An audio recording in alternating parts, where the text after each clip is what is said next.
In this lesson, we're going to talk about the theory of constraints. You may have just studied limiting beliefs, and we talked about that more from your personal perspective. The theory of constraints is really a theory that's been adapted from operations research and logistics, how a company works, how you make it operate more efficiently and effectively. So I want to talk you through these lessons in a way that's a little more beneficial to your company. And it may not focus directly on you, but I'll give you some examples of how to apply it.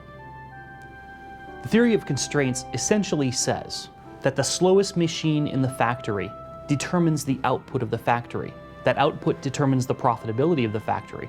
What we're essentially saying is that one process or one machine, whether you're in a service business or you're in a factory, determines the output.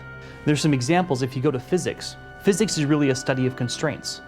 They look at how all the elements of nature work with one another, and they understand the laws or the limitations and the possibilities of each of these different laws of the universe. In agriculture, back in the early 1800s, they recognized that the least available nutrient that a plant needed would determine the potential of that plant to grow. That's why we fertilize our fields. Psychology, we've already talked about limiting beliefs, but in psychology, there are great examples of the theory of constraints applying there.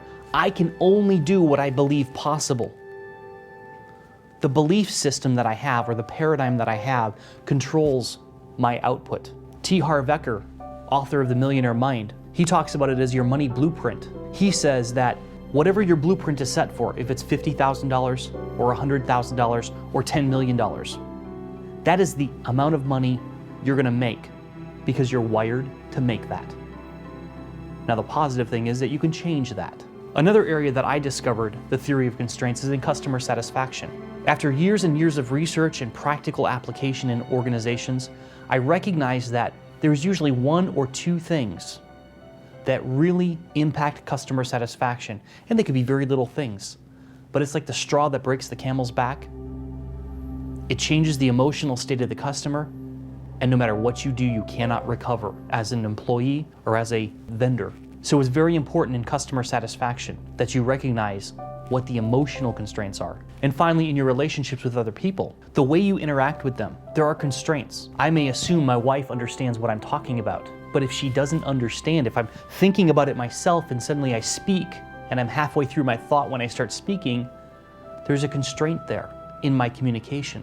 She doesn't know what I was thinking, so she starts to interpret it. The output. So I want to give you some steps that you can use in your organization, or you can apply these in all the other examples I've already given you. And it comes from a book called The Goal, written by Goldratt, and it's about the theory of constraints. The first thing that you do is articulate the goal of the organization, and we've already talked about that. We have goals, we have vision. The second is to identify the constraint. Identify the one thing that's holding the entire flow and circulation back. How could you get more to flow?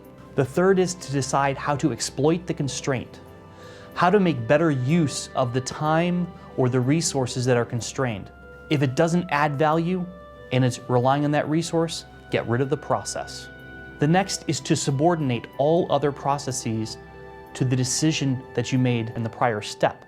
That means if your constraint is solely focused on what's value added, and someone has another process that they want to push through that constraint, whether that constraint is a person, you don't have enough resources in a position, or that constraint is a machine.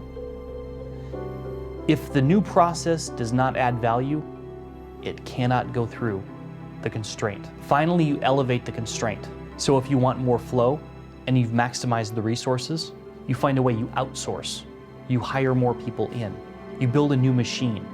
Whatever it takes, you elevate the constraint so that more flow can go through the process that you have.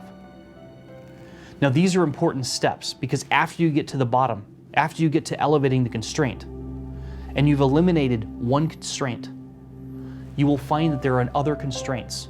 We live in a physical universe, which means there will always be constraints. The trick is to constantly go through this process of the theory of constraints, and go through these steps, so that you continue to eliminate the constraint at whatever level you're at. Again, you can apply this in the service business, or in relationships, or in your own thinking. It can be applied to pretty much anything in your life if you understand the principles. This has just been a short summary. I encourage you to research this even more. Thank you.